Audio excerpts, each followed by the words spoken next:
Hello friends, आज हम discuss करेंगे श्रोडिंगर वेव इक्वेशन के बारे में। देखिए, हमने डी ब्रॉगली कॉन्सेप्ट में पढ़ा था कि जो इलेक्ट्रॉन है वो ड्यूअल नेचर शो करता है, मींस वो पार्टिकल नेचर भी शो करता है और वेव नेचर भी शो करता है। अब ऐसा मॉडल जो कि इलेक्ट्रॉन को पार्टिकल और वेव मानता है उसको हम wave mechanical model of the atom कहते हैं। अब देखिए, इसी मॉडल के बेसिस पर 1926 में इरविन श्रोडिंगर ने एक वेव मैकेनिकल मॉडल डेवलप किया। अब श्रोडिंगर ने अपने वेव मॉडल में बताया कि एटम में एक पॉजिटिवली चार्ज्ड न्यूक्लियस होता है और इलेक्ट्रॉन वेव के फॉर्म में उस न्यूक्लियस के चारों ओर सराउंडेड रहता है और उस इलेक्ट्रॉन की वेव बोर सर्कुलर ऑर्बिट में भी एक्सटेंड रहती है। मींस इलेक्ट्रॉन वेव की तरह बोर सर्कुलर ऑर्बिट में मोशन करता है। अब देखिए, इस मॉडल ने बताया कि इलेक्ट्रॉन 3 डायमेंशनल वेव की तरह पॉजिटिवली चार्ज न्यूक्लियस के इलेक्ट्रिक फील्ड में मोशन करता है। अब इस मॉडल के बेसिस पर श्रोडिंगर ने बताया कि अगर इलेक्ट्रॉन वेव की तरह बिहेव करता है तो वो दूसरी वेव्स की इक्वेशन ऑफ मोशन को ओबे करेगा।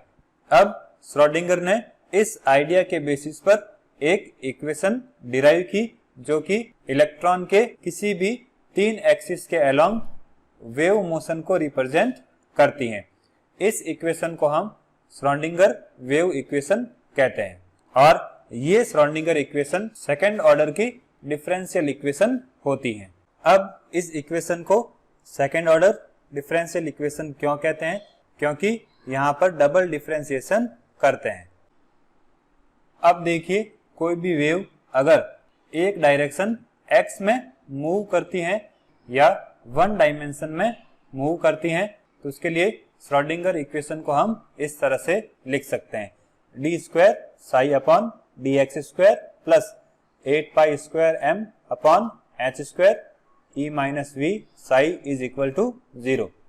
अब कोई भी वेव अगर 3 डायरेक्शंस में मूव करती है तो उसके लिए श्रोडिंगर वेव इक्वेशन ये हो जाएगी।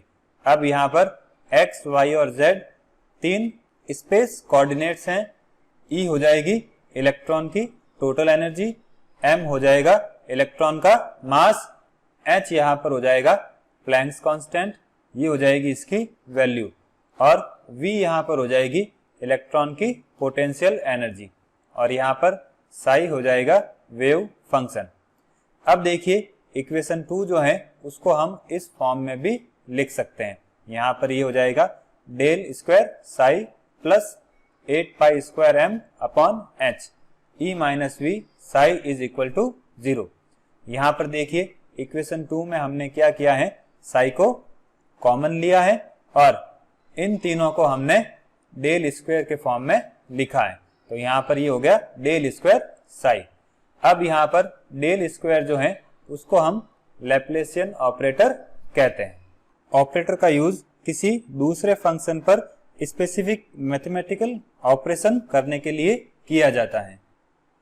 अब देखिए, श्रोडिंगर इक्वेशन को हम इस तरह से भी लिख सकते हैं: h psi is equal to e Sai.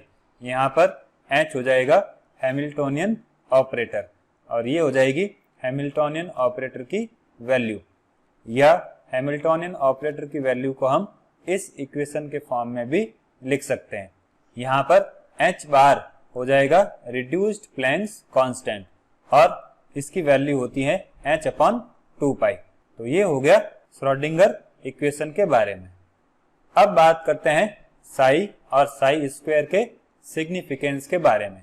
देखिए, अगर हम श्रोडिंगर की वेव इक्वेशन को देखें तो उसमें जो वेव फंक्शन साई है ये किसी भी वेव के लिए एम्पलीट्यूड को रिप्रेजेंट करता है। देखिए, एम्पलीट्यूड क्या होता है, जब वेव मूव करती है तो उस वेव की जो हाइट है या उस वेव की जो डेप्थ है उसको हम एम्पलीट्यूड कहते हैं और इसी एम्पलीट्यूड को वेव फंक्शन या साई रिप्रेजेंट करता है। अब अगर वेव फंक्शन की बात करें तो ये मैथमेटिकल कैलकुलेशन में यूज होता है। मींस हम कह सकते हैं इसका मैथमेटिकल सिग्निफिकेंस है, लेकिन इसका कोई भी फिजिकल सिग्निफिकेंस नहीं होता है। अब अगर साई की वैल्यू देखें तो वो पॉजिटिव और नेगेटिव हो सकती है। देखिए, वेव अगर ऊपर की तरफ जा रही है तो वो पॉजिटिव साइन शो करेगी और नीचे जब आ रही है तो वो नेगेटिव साइन शो करेगी।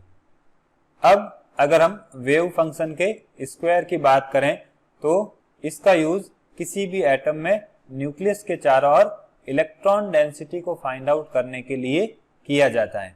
देखिए, अगर साई स्क्वायर की वैल्यू ज्यादा होती है तो न्यूक्लियस के अराउंड इलेक्ट्रॉन डेंसिटी भी ज्यादा होगी, और जहां पर इलेक्ट्रॉन डेंसिटी ज्यादा होती है उसको हम ऑर्बिटल कहते हैं, या ऐसा कह सकते हैं न्यूक्लियस के अराउंड ऐसा 3 डायमेंशनल स्पेस जहां पर साई स्क्वायर या इलेक्ट्रॉन डेंसिटी की वैल्यू मैक्सिमम होती है को हम ऑर्बिटल कहते हैं।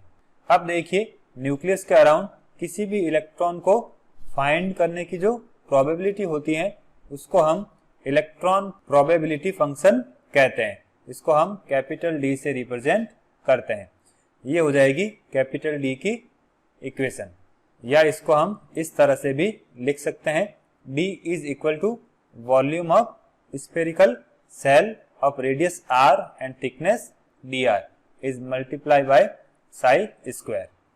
अब यहाँ पर इक्वेशन 1 को हम केयरफुली देखें तो यहाँ पर D और R एक दूसरे के डायरेक्टली प्रोपोर्शनल है, तो हम कह सकते हैं जो D की वैल्यू है या इलेक्ट्रॉन प्रोबेबिलिटी फंक्शन की जो वैल्यू है वो उस एटम की रेडियस पर डिपेंड करती है।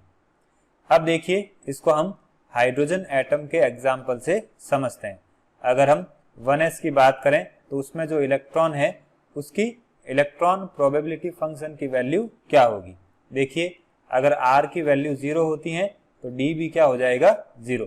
अब देखिए, अगर R की वैल्यू 0.529 एंगस्ट्रॉम है जो कि बोर की फर्स्ट ऑर्बिट की वैल्यू है, तो वहां पर इलेक्ट्रॉन फाइंडिंग की जो प्रोबेबिलिटी है वो भी मैक्सिमम हो जाएगी। मैक्सिमम का मीनिंग यहाँ पर 95% है, और इसको ही हम ऑर्बिटल कहेंगे। तो यहाँ पर क्या कंक्लूजन आता है, साई का कोई भी फिजिकल सिग्निफिकेंस नहीं होता है, लेकिन अगर हम साई स्क्वायर की बात करें तो वो न्यूक्लियस के अराउंड इलेक्ट्रॉन डेंसिटी को रिप्रेजेंट करता है। तो ये हो गया significance of Sai and Sai square के बारे में।